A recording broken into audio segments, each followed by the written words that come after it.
Welcome to the RMFJ podcast with your host, Rick Jones.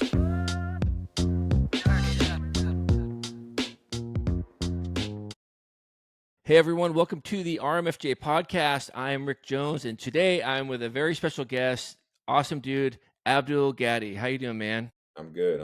How you doing? Doing good. All right, a lot of people might remember Abdul from being an amazing, first of all, high school player, Bellarmine Prep in Tacoma. Obviously, you went to the wrong school, but I'm not going to hold that against you. And then playing for the beloved Huskies, University of Washington. Hmm. Love the shirt you're repping right now. Yeah. Oh yeah. Got to do it. And then you're on the U18 national team. Yep. Yeah, I was. And then you had a long pro career bouncing around, playing all over like a lot of Europe and other stuff. And so, Yeah. anyways, Abdul Gaddy, so if you guys recognize his name, this is him, man. This is the dude. How you doing, man? I'm good. Just working a lot, because now I'm coaching. I'm back coaching at University of Washington, so that's been a blessing. But we've been busy, right? Because we've been trying to get this team going with the new landscape of college sports. You got to really get these guys connected. So we've just been busy trying to get them going so we get ready for season. How is that with the new landscape with all the NIL and those kind of things going on? Does that make it tough for you guys? Oh yeah, it is. It's very tough, but it's fun though. It's just new, and I think everybody around the country is trying to get used to it, trying to used to the new landscape with the NIL, with the transfer portal, with so much change. But you got to also embrace it too, right? Like we're all competitors at that level, and you're like, man, we got to figure it out, and we got to go get it done because we all want to win. And I'm a Husky through and through, so I want our school to just do well. So. What's your role coaching there? Like, what do you mainly focus on, or what do you bring to the group? I'm director of player development. So my biggest role is not only connecting with the players because I just got done playing. Like I just retired playing like 2 years ago, a little less than that, right? So I can relate to them a lot. I played pros at all levels, whether it was in the NBA, whether it was the G League, whether it was in Europe, right? In all those aspects. So I can give them all my knowledge from that. And then also, it's making them specifically better basketball players, right? Like our coach is one of the best offensive minds in the country. And, just with like plays and with getting the guys to connect and motivating them. But my job is to specifically make them individually better basketball players through analytics, through film, through individual work that they can, and building out plans for them so that they not only improve when they're at school, but to help them, be pros in their own right. Cause they're all just so talented and they all have different talent levels. And so part of my job is just to get the most out of them. Yeah, well, man, they're lucky to have you. All right, so can you still take him like when you're out there scrimmaging with him? Yeah, but I wouldn't tell them that, you know what I mean? I gotta keep their confidence. So, I give them a hard time about it, but no, it's fun. It's always fun. Yeah, because you're but 6'4" point guard. Yep. I mean, yeah, that's big. Yeah. Yeah. But they're getting bigger though. I will tell you that these point guards nowadays are, 6'7", 6'8". They're just growing, man. They're making these guys in factories. I always tell them that. I'm like, man, I don't know where you guys are coming from, man, but they're just getting bigger, better, faster, stronger. Crazy. I remember when my son, I think I told you, he played in Gig Harbor, for Gig Harbor, and Gig Harbor High School. And I remember coming across the bridge and playing, you Tacoma guys and seeing how much bigger everybody was. And I remember it wasn't super popular at the time, especially, in a white bread Gig Harbor. But I'm like, you guys got to stop feeding our kids this crap like organic milk, man. We need the $2 stuff with all the Yeah. steroids and testosterone in it. Whatever the cow growth hormones, those kids across the bridge, and they're killing us. Yeah. Yeah, we need some big kids, man. We're these little softies. Should be in a book anyway, and like these kids are double your size. Yeah. Get the $1 milk from the gas station and start drinking that. Yeah. There got to be something in the milk for sure. I will say though, when we played Gig Harbor, my years, might be dating myself a little bit, but this was 2006, 2009. Gig Harbor was big. They had a kid, Matthias Ward, who was about 6'8", 6'9". They had Clarence Trent, who was about 6'7", 6'8", big. And then they had a big time football player, but was a really good basketball player, was Austin Safarian Jenkins. Big time Yeah, end that played at UW and then went on to play in the NFL for the Buccaneers for a little bit. Big time athlete. They were huge. And I remember every time we played them, like we were like, man, coach, like we got to play fast. That was our thing. Was like, man, we play Gig Harbor. Like we got to play fast because you guys are just across the front line. You guys are big, and us playing fast against them actually helped us. So I was like, man, coach, we play a slow down game. It's going to be a long night for us. So those were tough battles against them. Remember those kids? They were a little older than my son, but yeah, my son is 6'6", and I snuck enough of that $1 milk in, so yeah, get him to grow a little bit. But my favorite thing about when he played basketball there was his first stat. The first thing that he did in a game, it was a summer league game. I believe it was against Rainier Beach. Mm-hmm. I didn't even think he was going to get in. He was a sophomore. They put him in, and his first, I think it shows up as a stat. His first thing was the goaltending. I was so proud of that. Like, if you don't do anything else, man, if you don't do anything else as a goaltending. Yeah. And he's like, but it was 2 points for the other team. Like, I don't care. That was so freaking cool. Yeah. It was like a fast break. Kid laid off the backboard and he slapped it away. I'm like, that was like the highlight of everything. That was cool. Yeah. No, that's big time. Tell me about your highlights. Okay, let's go back. Start with high school. Highlights of high school. What was that like? Because you were like, I mean, All-American, like McDonald's, like chosen, probably a lot of expectations on you. But I'm sorry, my son just walked in. Nice. There you go. Where's he at? Bring him in. He's about to run in on here real fast. Look at it. Do you want to watch me play? I do. Oh my gosh, that hair, man. I love it. You want to say hello? Hey, buddy. I know. Hey, you gotta go watch. Can you go watch on your iPad in the living room for a little bit? It's not going on. Okay, go ask. Can you go ask Kelsey? I just want to do that. And then I gotta finish this. Okay, bud? I just want to do this. Okay. No, go ahead. That was fun, man. That was one of the best things that's happened on this podcast so far, I got to tell you. And for those of you watching video on either YouTube or on Spotify, man, this happens when you have kids. They run in and then they want to play. Absolutely. And sometimes you just got to do it. So, here, one sec. Oh, yeah. Good. Come on, bud. This is great, and I am not going to edit this out. This is all going to be part of it. A snippet into the life of Abdul Gaddy, basketball player, coach, and most importantly, daddy. Love it. All right, maybe I'm going to edit this out. My bad, guys. That was awesome. No. My bad, guys. Yeah. I may or may not edit that out. I kind of like that. That's a little snippet of life, man. I mean, you know what? No formality. Yeah. Plus, it's, no.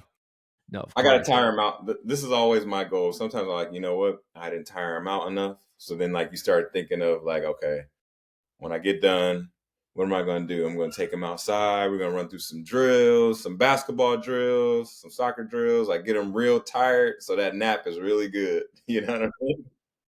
Does he like hoops? He likes playing. If he sees me playing, he'll play.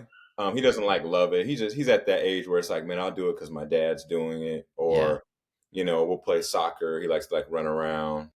His mom was a softball player. So, like, if we're, like, playing baseball or something, you know, or he sees his mom, like, out there on the field and stuff like that, he'll want to do that. So, he's just kind of going with the flow. But that's awesome. Good for you, man. That's awesome. So, yeah, go back to your high school stuff. What was that like, being Abdul Gaddy in high school, man? You're playing Bellarmine Prep, private school, and I'm guessing you probably had to have a few expectations. And, I mean, how was that playing? Do you feel like you could just go out and play and have a great time, or do you feel like you had to perform or do something bigger than you, or how was that? You know what? To be honest with you, like, high school was like some of the best. Like, remembering back on it, it was probably like the best time, like, of my life, because it was like it's much different than now. I didn't really have that much pressure to, like, I need to go to college or I need to go to the NBA or need any of that, because nobody from Tacoma at the time had made it to the NBA. So I didn't have this expectation to do that, or, you know, there wasn't social media and stuff back then. I think the biggest thing I just wanted to do was, like, man, I just want to be able to, like, go to school, any school, without my mom having to pay for it. You know what I mean? Like, that was, like, my only motivation. So coming into Bellarmine Prep, I chose Bellarmine, or my mom chose Bellarmine Prep. A lot of it was because, like, the graduation rate, they knew, like, how well that school was. I was very competitive in the classroom as well. And so I was just kind of just a competitive kid who, like, already had some good basketball skills and was like, man, like, I just want to be better than my friends, you know, competing and doing that. And I just loved it. Like, my mom will tell you this, like, the one thing that was about me was I was, and I'm still like this to this day. I'm probably borderline just crazy about it, but it's just my makeup was I was always into basketball. I bought every Slam magazine. I always had a ball with me. Like my coach in middle school told, and I took it literally. He was like, "Man, you need to be taking your basketball everywhere you go. You need to sleep with it. You need to dribble it in class, all that." And I would do that until my teachers told me, "Hey, you can't dribble that ball in class." And I was like, "Man, I thought my coach told me this is what I was supposed to do.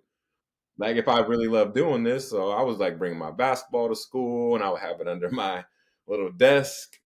I would dribble in the hallway till a teacher told me not to. Stuff like that. I just loved basketball and everything about it. I played at lunchtime. I would go after school to the Boys and Girls Club and play, and then I would have my AU practices later, and then practice there in my school clothes. I was just wired that way, and so I say that to say when I was in high school, basketball just kind of was just like a competitive thing of me trying to be better than my friends, and then as it grew, then some expectations started to come because it was like, all right, I just wanted to be a freshman that made varsity. And then me and my best friend Avery Bradley, who played in the NBA, we were just like, man, we want to play varsity as freshmen, and we did. We made the team. We came off the bench. We were smaller then. I was about like 5'8", 5'9". He was about 5'11". And we helped the team make the state tournament. That was like the highlight for us. And then the next year we both grew a little bit. Like I grew at about 6'2", he grew at about 6'2", and we played over the summer. We got better. We played in like some tournaments and all that. We played pretty well. We just were like getting better and getting after it. And I think that's when there was a turning point. We had a big sophomore year. We missed the tournament actually by one game, but there was a real turning point where it was like, oh, some schools are starting to look at us. Like UW and Gonzaga, and like locally we were starting to get that buzz. So it was like, oh no, we can, get some stuff going. And I got my first offer as a sophomore. As a sophomore to Pepperdine University. That was my first offer. And I remember calling my mom. That was like the biggest highlight probably of my life at the time, because that's all I thought of. I wasn't like, I wanted to play in the NBA. I just didn't know how real it was, because I was like, man, like nobody had made it from Tacoma. I don't know if that was going on. And so the biggest thing was like me being able to tell my mom, like, Mom, you ain't got to pay for school. I get to at least go to school for free, 4 years, get it, have an opportunity to get a bigger job, something, what I mean? Maybe play some basketball, enjoy it. So, and then it just kind of went from there. We just grew. We had an AAU coach who was very prominent in my life. He was awesome. He pushed us. Like, he was like, man, we can go get more. And every year he just was like, every summer we worked on our game. We got better. I was already like loving basketball. He pushed us though really, really hard. It was some tough days, but the offers just grew, and then it grew to where we both were getting offers from basically every school in the country. And that's when all the accolades, came, where it was like being the best player in the state, getting Gatorade Player of the Year, my junior year, getting 4A state Player of the Year, like my junior and senior year, being league MVP. All those things started to come. But it was a product of just like every summer, it was like, okay, where are we at and how can we push? And then after that, that's when there was some more expectation once I went into college, like what school am I going to go to? And ended up choosing UW because of Coach Romar. I just had a great relationship with them, and it kind of just grew from there. So, but those are kind of my highlights of just high school. And then obviously, like I said, all the other stuff, like being able to play USA, make the McDonald's All-American game. Like those were all like just awesome experiences. I didn't really have much pressure about it though. It was just like, I just wanted it because I was like, man, I just love basketball, and I was trying to push how good can I actually be. Pressure really didn't come until more so college. So then what was that like? Where'd that pressure come from? Pressure in college was much different because by then I think that's when there was like, and it's actually good that I did go through it, because it's great to use now being a coach. Is once they place the tag, or when I say they, like the social media or people or the analysts or, scouts, once they put the tag on like this dude is supposed to be a draft pick or an NBA player or a, whatever, right? This kid is ranked. This kid is top 15 in the country, or, all these things. I think that's when it becomes, man, there's pressure. Like if I don't perform well, then these things won't happen. Right. And like I said, you start to feel that around you as well. So even your family or even your friends, everybody's like, man, you're going to NBA, you're going to make millions of dollars. And you're like, oh yeah, but you also got to like earn it. That's a big thing I tell our student athletes right now is you can, but you've got to go earn it. Like they aren't going to just give it, you haven't done it yet. And you got to earn it. They haven't given it to you yet. And the reality is if you don't play well this year, then you won't get it until you do, right? That's the business that we come into. The business that you are coming into is you have to perform well, meaning our team needs to perform well. You need to perform well. You need to conduct yourself as like a good functioning student athlete, right? Not be a knucklehead. You got to do well in school so that you can be eligible to play. Don't take yourself out. You've got to do it all. And if you do it all right, absolutely, there's more money out there to go get. But if you don't, it just gets harder and harder. And then there's more and more pressure because then there's more and more people saying, oh, this isn't right for you. Or, man, this coach isn't right for you. Or, oh, man, this isn't the right system. Or, oh, man, you're just not playing good. This is just more and more of that stuff. But you got to really just focus in on what do you want and how do you need to accomplish it and how do you need to attack that, right? How can you quiet the noise is like the biggest thing. Yeah. If you can, you probably can do really well at this game. So that sounds like a lot, man. I mean, did you have any mentors, anybody helping you through that besides Coach Romar? During the time, no. And that was like the hardest part. The hardest part was just like, I really didn't. And I wish I did. When I became a pro and started playing and going through my journey in the pro game, I did. And I actually helped a lot. It helped me quiet the noise. But I went through some tough times with that. And that was kind of my testimony when we met at our church. The tough part was I was dealing with all that on my own. As a kid who came in as a 17-year-old, I was the youngest freshman in the country my freshman year. I was 17 for half the year. And then I graduated as a 21-year-old senior. Most of those years, I was just like, man, trying to figure it out. Didn't have a great freshman year. Had a better sophomore year, then I got hurt. I tore my ACL. So then I was out for 10 months and had to deal with that because I was potentially going to leave early. Had to come back to school.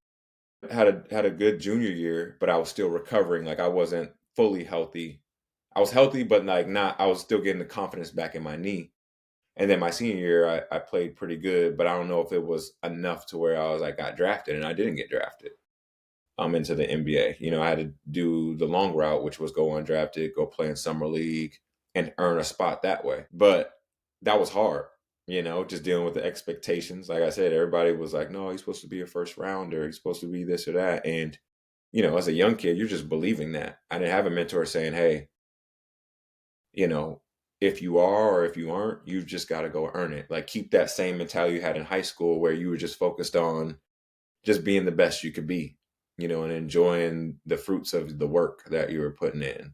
Once you start getting too ahead of yourself and be like, oh, you start to feel entitled, like you're supposed to have these things. And it's like, you just got to earn it. And that was part of my testimony was I struggled with that. And at a point it was like, too much for me. And I was breaking down crying. I had one of my best friends, John Gaines, who was every year just like, hey man, like you can come to church. He would come to a game here and there. He was a senior when I was a freshman. So he was like a big brother to me. And every year he would come back, always pop into a UW game. But, hey man, you should go to church. And I'd be like, yeah, sure. I believed in God. I just wasn't practicing very well. And then my senior year early, broke down, struggling, just was like, man, like I'm just having some tough days, man. I don't know what's going to happen. And prayed Jesus into my life, like in a moment. Just was like, man, I think we should just do it. I was like, we should just do that. He was like, yeah, we could just get on the phone. Let's just pray about it. You can pray Jesus in your life right now.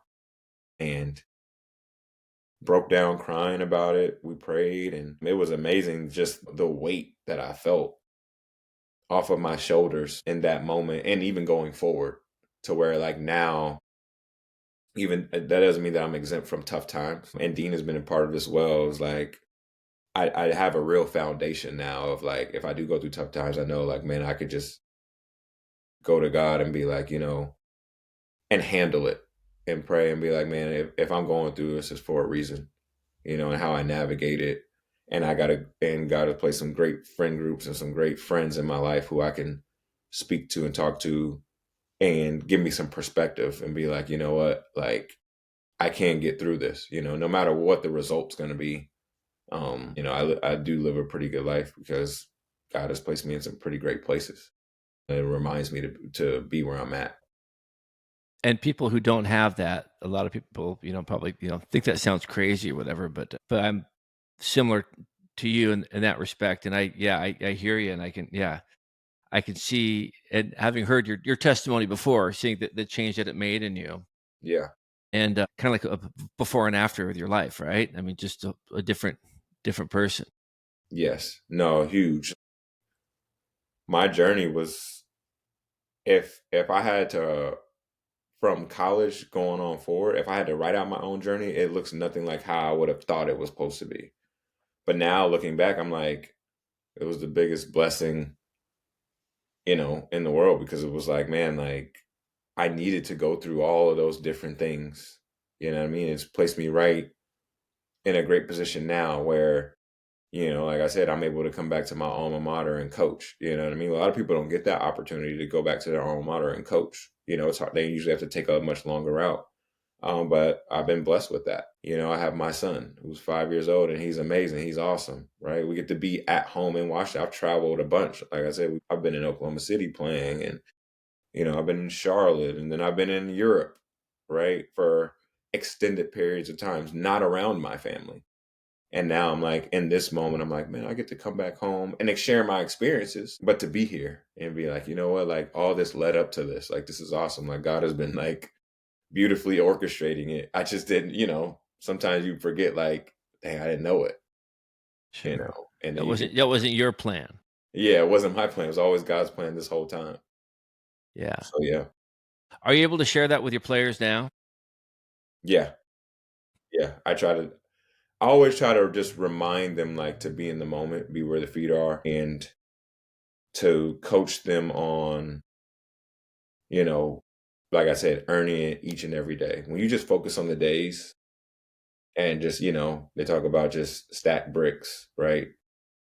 Like, wherever you end up, you're going to be just fine. You're going to be great. Whether that's the franchise player on an NBA team, whether that's, like I said, in Europe playing for a lot of money, whether that's played at a lower level, or whether you decide, you know what, I'm done with basketball, I'm gonna get a job. Like, and you go kill it in the next thing that you do. Maybe you're gonna be an agent, maybe you're gonna be a doctor, right? I'm like, I've heard so many beautiful stories. Like, there was, I'll give you a example. Like, there's a great player who was awesome at Ohio State basketball, great. And like now he's like about to be a doc. He just was like, I'm done. I'm gonna be a doctor. It's like, man, like he's living a great life. Like, he's awesome. Good dude, like competitor. Used to go out at him all the time. And like now the dude's be a doctor. Like, that's great. I'm not sitting here saying that that's what those guys, our guys now's lives is going to be. It's just like, man, but you're going to be just fine. Like, whatever your dreams are right now, go for it and give it everything and just focus on the days and stacking those days. And we're going to push. My job is to push you as much as I can and place you in the environment of like, this is difficult and hard because everybody doesn't get to play pro. They just don't. Your job is just to put yourself in the best position to have a chance. You know what I mean? And then when you do and you get that chance, then take advantage of it. You know what I mean? But you're gonna be just fine. And sometimes you give those guys that reminder, and they take it and they're like, man, you can see the weight be off their shoulders. Like, man, you play different when you just play free. Don't play stress. Don't play like, like you got the weight of the world. Like, man, if I don't do this, the world's gonna end. Like, no, you're gonna be just okay. Like, trust me, God, we serve a God who of many blessings, right? Who blesses us abundantly. So you're gonna be just fine. And sports, I mean, you are blessed to be able to play at the highest level, but most people aren't, obviously. I mean, the vast majority of people in sports, but I've always felt that sports are such an important thing for kids to do, growing up to do, because even, ideally, yes, goal to play at the highest level. Even if you don't, you're learning so much. You're learning hard work. You're learning commitment. You still got to go to practice on the days you're not feeling like going. You got to go play for some crap coach maybe that you don't like or whatever, but you got to go play over some teammates and or some team politics and play through stuff that at the time might not feel fun because it's maybe not, but it teaches you so much. Setting goals, working hard towards whatever you end up doing, whether it's being a doctor or being anything, or just even for relationships to learn those lessons. I think sports are so important in that. So you having gone all the way through that is just amazing. And then to get to now coach, what an honor that must be. And then, but for you to be able to spread that to these other student athletes too. I mean, they're very lucky to have you. Yeah, no, I'm grateful. Thank you, man. It's been awesome, man. I truly do feel like God's purpose for me has been to serve. And this has kind of been like my vehicle for it. Me and Dean talk about that all the time. It's like, Dean serves in so many ways. Dean's awesome. And real quick, Dean, when you talk about Dean, it's an earlier podcast for those of you listening. Dean Curry, neighbor, friend, pastor, great, Jesus guy. Oh yeah, he's awesome. And that's actually how I met Abdul. So yeah, I'm so sorry, but yeah. No, yeah. Dean's awesome. We talk about that, and yeah, basketball has been my vehicle for that because it's always been on my heart. It's just been in my DNA. Like literally, I always feel like, man, it's just in my blood. Like I'll die on a basketball court. I'm okay with that. You know what I mean? And so through the game of basketball, being able to share that has been awesome. I feel like it's just been an amazing platform to be able to serve, like on the floor, to the fans, to the players in that locker room. Like I said, now being in the coach's office, with all the faculty there, it's just been an amazing opportunity to serve just people. So it's been great. So when you're still playing, go to the pros. What are some highlights from playing in pro ball? When you look back at it, what are your fondest memories? Man, there's so many. I was able to play 11 years pros. Playing in the NBA is just amazing in general. Like that's the dream. The dream is to play in the NBA, to be on an NBA court, to score a basket, to play against guys like Giannis, to play against guys like Trae Young, to play against guys like LeBron and Steph Curry. That's like the pinnacle. And so to be on that floor and to be able to play and to feel like, man, like, no, I belong. Like, these guys are obviously the best of the best, but like you're just competing. You're trying to see where you're at. How can you get better? The nuances, the talent level. It's the best of the best. Looking at it back on it now, it's just like I was on the floor with them and you're just like, man, like you also see why they are the best of the best. It's like, man, like there's just so high of a talent level of players in the world. What is it? What is it that does that? What do they have? I mean, they got size, right? It's like how I put it is like the NBA is like just the most gifted, talented, for lack of better words, like the freaks of the freaks, right? I'm like, man, you got these dudes who are 6'8", 6'9", 7 feet, who can move faster than everybody in it, and they jump higher, they shoot it better, they're stronger than ever. Like, man, I was like, man, when you see LeBron in person, it's nothing like watching him on TV. When you play against Russell Westbrook, it's nothing like watching him on TV because I'm like, man, no, this dude is like, they look like superheroes, right? They just move different, they're bigger, and it's like, and it's not something you can teach. It's like, man, they're gifted. That doesn't mean that they don't hone in on their craft because they're just as crazy as I am when it comes to the craft. They're just so detailed. And that's when you begin to learn how to be a pro, right? It's the same in every sport, right? I was like, man, I've never been around Tiger Woods, but I can only imagine, man, there's something different about him than the rest of why he is who he is and why he's so good, so detailed, so focused. Steph Curry, who is not big and who is not the tallest, but like he has an unreal ability to see the rim and shoot the basketball on the move better than anybody else, right? And for somebody who's practiced and shot a billion shots, and has tried to hone in on a shot and fix this, right? Fix your elbow, okay, fix your shoulder, okay, fix your feet, fix your hands, because you're always trying to like get better and hone in and be detailed. Steph Curry just always had an ability to just be like, man, I just can look at the rim and know how to put the ball inside the basket every time, right? And we're talking about a guy who has gone to a golf course. We were talking about this the other day. He's gone into a golf course and had a hole-in-one. A lot of good golfers, really, really good golfers, can't hit a hole-in-one in their lifetime. And Steph Curry did it on TV. And I'm just like, man, I was like, man, that dude's just different. I don't know if he has like some like DNA in his eye that's just like, nah, I know that hole over there. I just know how to hit it in, like bang. You know what I'm saying? Yeah. And that's why I say that to say these guys they're just different, and everybody's got an ability um, to that. You know what I mean? And in the NBA, that's what you see. You end up seeing it in person. You're like, man, this dude can move as fast as this little point guard. Like this dude is 7'1", moving like that. Like this is amazing. Like, so that is just a whole different level. And even some of my experiences that I've had in Europe, though, there's some really good basketball over there. In Italy, those guys are really good. In Germany, in Russia, in Greece and Israel, there's some really good basketball across the world. You have a real respect for all those different countries, and that's why the Olympics are so fun to watch. Because now playing those countries, I'm like, no, these teams are good, man. Like USA, like obviously I'm Team USA always, but you're like, it's just not going to be easy. Like we're not going to blow them out. We know we got a game in front of us, and I've been playing for Team USA and like in the unders, right, in FIBA U18 and like the qualifier rounds, being able to have those experiences, you're able to like see those still like, man, hey, it's not going to be easy for us, but we can go win, of course. But they got some players, so yeah. Where was your favorite place to play abroad? I'd probably pick Italy just because top to bottom, the league was really good. Beautiful, beautiful country everywhere.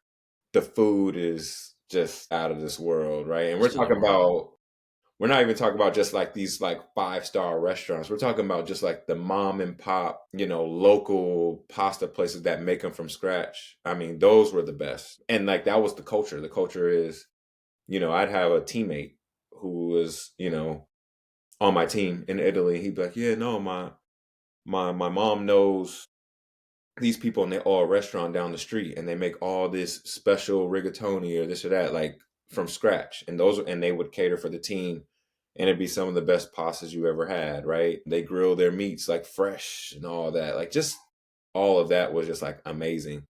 And then the people were just great, super nice. They're very helpful. They help you in the grocery store. They help you in the store. Like, a big thing for Americans going there is like looking for electronics and how to, oh, I need this outlet because we don't have the same outlet. They'd be like, oh, no, we help you. Like, whatever you need. You want to try this coffee. Like, they were awesome across the board. So probably Italy. And that doesn't shade from any other place. They had their good stuff too. But across the board, probably there. Where did you live in Italy? Or where In Bologna. In Bologna. Oh, so wow. I was about an hour south of Milan, 2 hours north of Rome, 45 minutes from Florence. I was like right in the middle of the boot, right? You know how Italy's built like a boot. I was like probably right in the middle. So it was actually like great location. Where was your favorite city to visit there? I love Italy. Man, it's so hard because if you go to Milan, you're like, man, it's the fashion capital, right? You're going to go see all the stores and just the buildings and just walking around. It just seems fancy. You just feel fancy when you walk in Milan, right? You're like, man, like I just feel like I should just have coffee and just drink it with my pinky up. Exactly. And then you go to like Rome, and Rome has so much culture and so much history. So you go to Rome and it's like, it's beautiful. And you're just like, man, there's so much history here, and how they just like keep it looking so good, right? You go to the Colosseum, you go to all the other museums there, you go to like the fountain and all that, and you're just like, how do they upkeep this so well? I'd probably say it's hard between those two. Even Florence is nice. Like the churches that they have there is just like, it's just a beautiful place. So yeah, I don't know. I'd probably just go out of Milan or Rome. It's tough between those two. They're all great. Yeah, I tell people too when they're going to Italy, like, where should I go? I'm like, doesn't matter. Really? Doesn't matter. Just go and like, exactly like you said too, just find some little cafe. Doesn't matter. Just roll into it. If they're open, if their doors are open, it's probably gonna be the best food you've ever had. Yes. And otherwise they wouldn't be there. Yeah. And yeah, fresh pasta, no GMOs over there too. So you eat the food, it's like seasonal food and like it's grown without all the crap that we put in the food. And so you eat it, you don't feel like crap afterwards. Mm-mm. You don't feel bloated. Nope. And then they have a little wine with it, a little digestive, and then yeah, it's just great. I remember having like a lasagna over there. Like I think one of my first times over there, I had like a lasagna, And I kind of knew, I'm like, you know what? I'm going to eat this and just probably just pass out from it because it's going to be horrible with all the cheese and all the pasta I'm eating. And I ate it and I felt like I ate a salad. Like, this is really healthy stuff in here. How do they do this? Yeah. It's That was like the because, biggest thing as well too. I was like, man, I remember telling my mom this. I was like, Mom, usually when I eat pasta, feeling bloated or I'm feeling like just lethargic, right? You're like, man, I need a little time to lay down. And that exactly what you said was, I was like, man, I feel a little energized. I feel like good, like go for a walk and you know. And I was like, Mom, what are you doing in America, man? That's just so different than what's going on over here. Cause I'm like, man, it's just how is that? And she was just like laughing about it. We were laughing about it all the time. But I was like, man, that was a real thing. You're right. It was such a difference how your body felt. So I mean, we have all the Roundup they use here. They've got all the, yeah, all the science behind the food, all the ingredients. I hmm mean, look at the ingredients we have, and we're just eating it, and like we yeah, don't know what half that stuff is, no. but they do it in there because the flavor pops a little bit and it lasts longer on the shelf and doesn't go Yep. bad. Yep. And then you put enough of that in your body, and you see the effects of it. You know, you walk around Italy, and like I did a test. It's probably crappy of me, but I did a test. I was in Palermo last year, and I was just sitting there. I'm like, I don't see any fat people, and I'm gonna keep track of them. Yeah. And maybe it's insensitive of me. I don't care, but I'm like thinking, I'm gonna keep track of it. And I was in Palermo for like 5 days. I saw 4 people I would consider overweight, Yeah. and they were probably Americans. Yeah. And just to, and I don't, it's tough. I come back here and you see it so much more. And like, it's Yeah. almost tough to blame people because look at the food we're being given, look at the food. It's like Delta. And then if you don't have the funds or finances to be able to buy stuff a little more organic or a little fresher or something like that, it's tough, especially if you're going to fast food, stuff like it's a, it's horrible. It'd be nice if they can figure out some way to get some of that stuff out of the food, but make it more affordable so people can eat healthier here. Because I think you'd see a change in people. Sure, they walk a lot more over there. hmm That's a thing. I mean, obviously the olive oil too. They smoke. That probably actually helps in a way. It hurts in other Yeah. ways, but makes Yeah. them skinnier. But it's I don't think it's all just the walking and stuff. I think we're also being dealt a hand of cards over here with our food. It's a lot of stuff in it. Yeah. No, you're absolutely right on that. I mean, the convenience to get fast food over here is just second to none. The restaurants, the Uber Eats, and all that, right? These were obviously like later when I was over there, but yeah, because over there, and I'm sure as you saw, like there aren't very many like fast food. Like they have their McDonald's and their KFC, but it's not as prevalent as here. I mean, it's on like every block here. I I think it's saw just this part thing. of their culture. So Yeah, a lot of it is. yeah, I saw this thing the other day where they took a hamburger from McDonald's and mhm, then they took one from Five Guys, which is more natural ingredients, and they left it in the bag for a month, yeah, non-refrigerated. Open up the McDonald's one, you could eat it. yeah, It just looked like it was made today. hmm And then the Five Guys one was all just like black with mold and everything because it's actually real food. yep, And yep. I mean, It's yeah, crazy. just the difference of having real food go through your body. Anyways. Yeah, no, for sure. But yeah, Italy's a special place. The people, I agree. It's just the weather, the climate, the terrain. It's just there's nothing like Italy. There is nothing like Italy for sure. A lot of people just, if you haven't gone, you should go. Right. If at any point in your lifetime, it doesn't have to be today, but just at some point, just go somewhere there and just spend a few days. It'll be an experience. How about around the US? Where do you like to go around the US? Have you been all over? Man, I'm pretty simple to be honest with you. I like I'm such a basketball guy, man. It's probably like I said, I'm just a little crazy. Like my family, my girlfriend probably doesn't love it all the time, but I'm just like, man, just put me in a gym and I'm good. I could be in there all day. Everybody wants to go to the beach and do, they want to go to the park and do that. I'm like, man, got a basketball court? I'm good. Like I'll go there. So, but I do like to like I'll go places that are sunny. So I like San Diego. San Diego's nice. You know, I'll go to like San Francisco. I got some friends out there. I'm trying to think where else. Like I've been to Miami. Miami's really nice. Great weather, nice beach, stuff like that. That's just chill and calm and cool. I don't need much. Give me a basketball court. You probably just give me some coffee and it's like just somewhere to go get some nice food. Like I'm kind of good. Like I'm okay.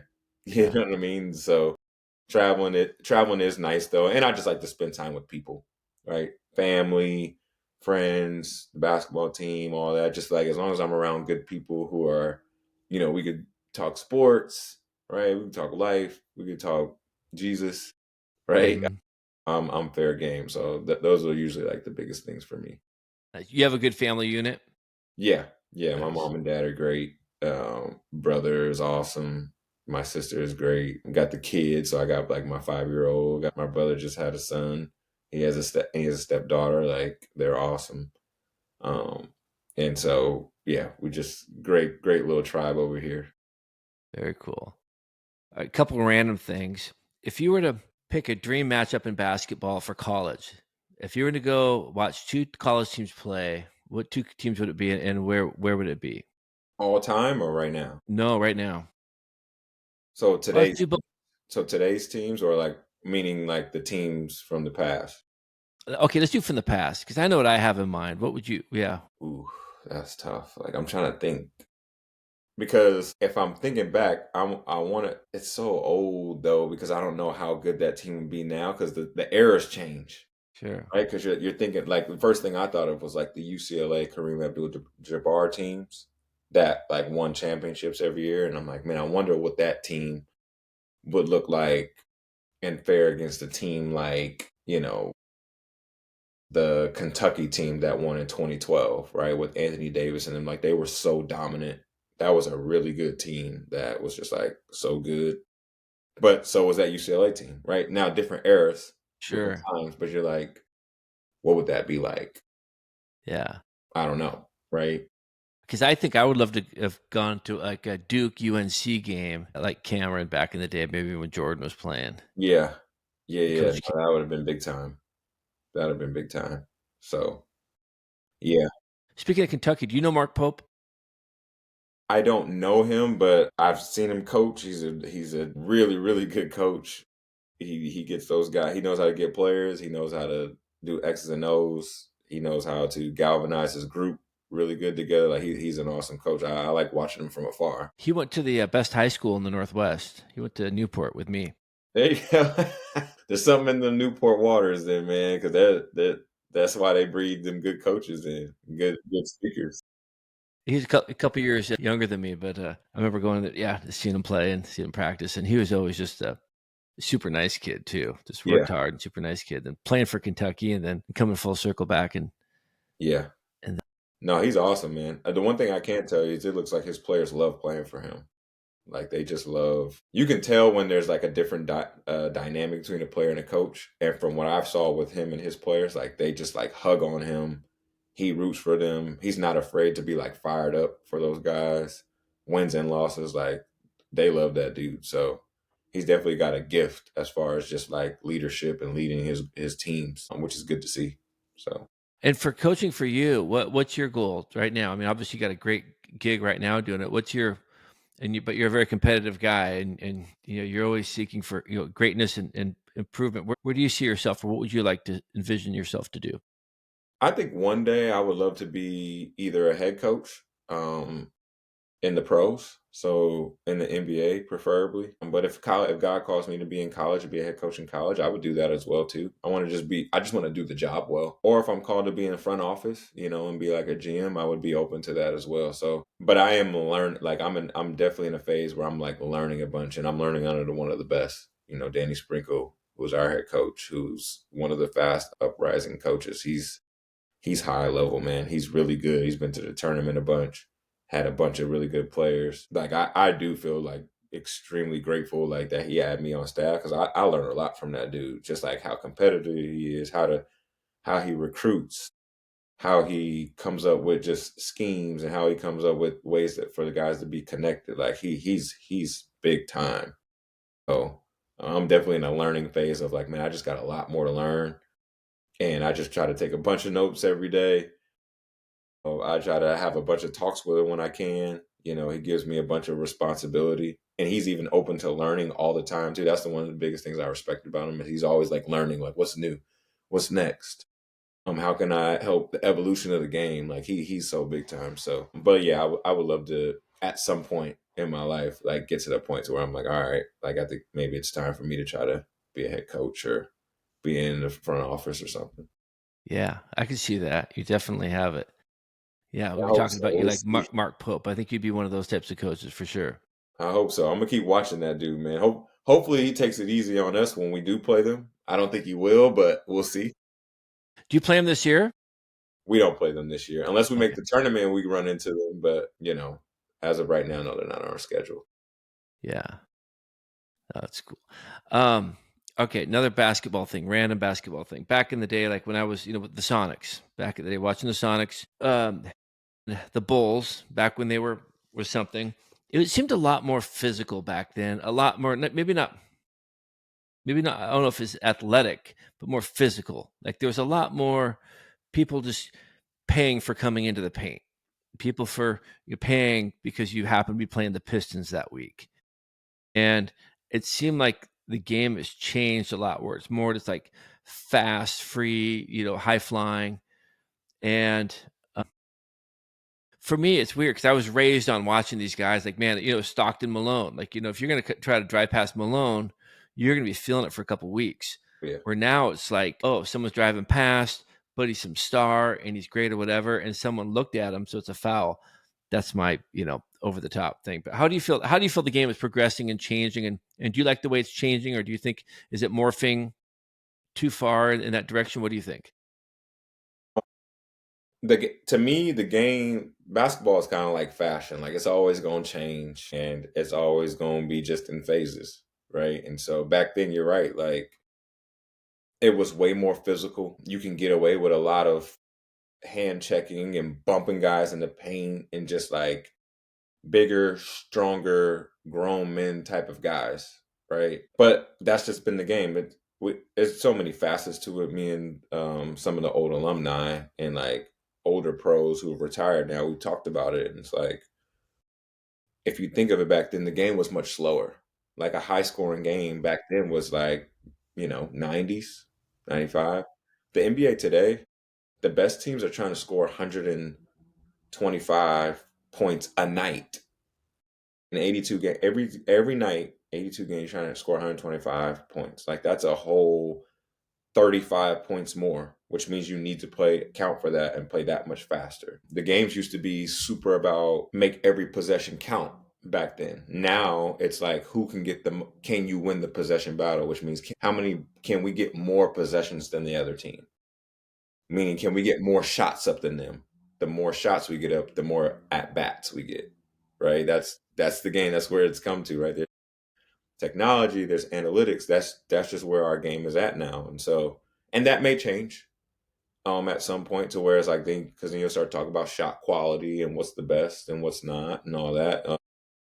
But the game has gotten younger. Right? Back then you could play, it was like there wasn't very many like 19, 20, 21-year-olds coming into the NBA, right? We're talking about, like I said, Jordan era. It was like there wasn't that many high schoolers. Even those high schoolers could get drafted. Not that many. You know what I mean? That were actually playing. Like it was like the grown men, the 30, the 31, 32-year-olds who were having a beer at halftime and stuff like that. Like those were the times. Because like me thinking about it now, I'm like, how could those guys have like had a beer after the game and did all that? But like now it's like, then it was like you could because they played slower. They were stronger, right? They were way more weight room, and like the taxing on their body was more about, in the paint. Now the tax on your body is how fast you play on a night to night basis. How you're almost like running track constantly to offset the physicality, right? So now when a guy jumps in the air, you can't really take him out of the air. You know what I mean? Like it was just, and you just got a bunch of those guys now, and they're younger, which means the younger guys can do it for longer than the older guys can. And so it's just changing constantly. I don't know if I don't have a preference. I think the competitors just figure it out and go like, man, I adapt. That's one of the special abilities about LeBron is he's adapted. He went from when the game was slower to the game was faster. Like he's constantly adapted, and his game has just gotten better always. Jordan was like that as well. Jordan adjusted and figured it out as well. Like he was high flying all the time, and he figured out very quickly like the Pistons ain't gonna keep letting you jump up there. They're gonna keep knocking you down. Mm-hmm. And he figured out how to get a fadeaway and be like, you know what, I'm gonna use this because they keep knocking me out of the air, and it's not sustainable. And then he eventually knocked them off, and then did his thing, and brought Pippen in, and got the guys in the weight room too. Just Rodman and Steve Kerr brought all those guys in the weight room. Yeah, Rodman was just yeah. So man, the game is evolving all the time. It's just, and the skill it's changing. The skill levels are different. Everybody can shoot and all that. Like it's just different. So have you ever met? Do you know Jamal Crawford? I do. I met him at an airport in Newark, and I was so impressed with him. I didn't even know who he was. He's one of the best. And I didn't even know who he was. And this guy, I'm behind him in line at Dunkin' Donuts at the baggage claim. I didn't know who he was. He had he was so understated. He had like headphones on, but like understated, and like it's an NBA backpack, but it was like NBA TV or something like that. Mm-hmm. And I saw him, and like the zipper was kind of open, and I know who he was. I'm like, sir, he's like, I'm like, your zipper's open. He's like, oh yeah, it's broken. I'm like, oh, okay. So he's so chill. He's just wearing a broken backpack, right? And it was so cool watching him because he got up in line and he was trying to order the sandwich. Like he wanted a breakfast sandwich. He wanted a sausage breakfast sandwich and add bacon. And the gal's like, "You want a bacon breakfast sandwich?" He's like, "No, I want a sausage sandwich, but add bacon." She's like, "Okay, so bacon breakfast sandwich." He's like, "No, I need." And so finally, after like 4 attempts, she wasn't getting it, and he was so nice. He was just like, "Yeah, I'll just take it, whatever you say." Sandwich you give me. And then he put down some cash and walked around, and he left like a really big tip. And she's like, "Sir." And he's like, "What?" She's like, "It's just your change." And he's like, "Oh no, that's for you." And he wasn't trying to be show. He's just like trying to be nice. She's like, "No, that's for you." And she's like, "Well, no, this is your change." Like she didn't get it. Like, and he's like, "No, I'm trying to give it to you, or can you pay it forward?" Anything. And he didn't want to make a thing. Like, he was trying to be very low key about it, which is so cool. Yeah. And then finally, I think they just didn't even know what to do with the money. And he was just so nice about it.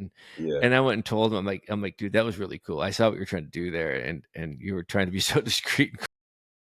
Nice attempt, man. That was super cool. He's like, "Oh yeah, thanks." And we were talking, and he had the NBA backpack. I'm like, "Are you affiliated with the NBA?" He goes, "Yeah, I played for, what do you say, 20 years or whatever." I'm like, "Okay, I'm so sorry. I'm just not really like an NBA guy since my Sonics left." I'm like, "I'm so sorry. Who are you?" He's like, "Jamal Crawford." I'm like, "Oh my gosh, I know who you are." He had glasses on, dude. But he was such a cool guy. We sat there and talked about flying a little bit because, he asked what I do, and I told him, and he's asking about flying. He's a little bit of a nervous flyer, I think. And he was just, maybe he wasn't. Anyways, he was super great. Such a nice gentleman. But so. Yeah, he's big time, man. He's one of the best. He's a Seattle legend, of course. Yeah. He's but that's his personality too. He's a very low key, very just like humble and brash. Like, he's very touchable. I always tell him, like, man, for somebody who is as big as he is, in the community, like we're talking about a guy who's been 6th man of the year in the NBA 3 times, has scored over 20,000 points. I think, like, jeez. We're talking about a guy who leads the league. He's all-time leader in like 4-point plays, which means obviously like hits a 3, gets fouled, and makes it, right? And one. Leads the league all time in that. Like, this dude is just a special, special basketball player. We talked about the freaks of the freaks. He's one of them. Yeah. Like, unreal ability.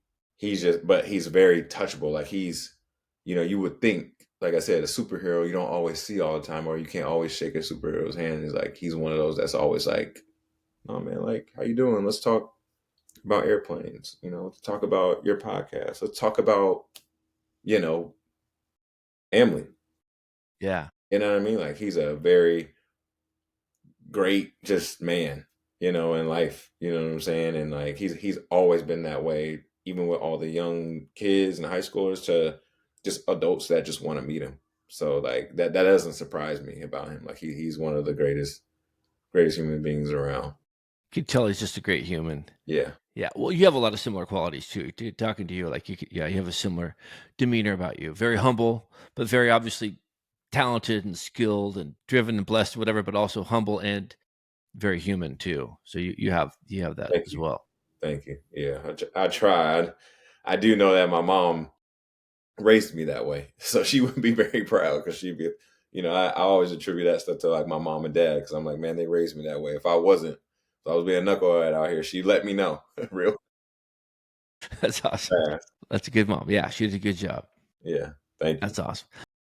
So what's I need to ask you something that I've asked everybody because I'm obsessed with it, but it's contentment and like basically what it looks like to you. Like, looking at through all your goal setting and drive and everything, are you someone who's finds more peace or contentment in the process, or is it a destination, or is it someday when you retire, or is it just having the right situation or setting with your family or with players of yours? What is it? What comes to mind when I say contentment?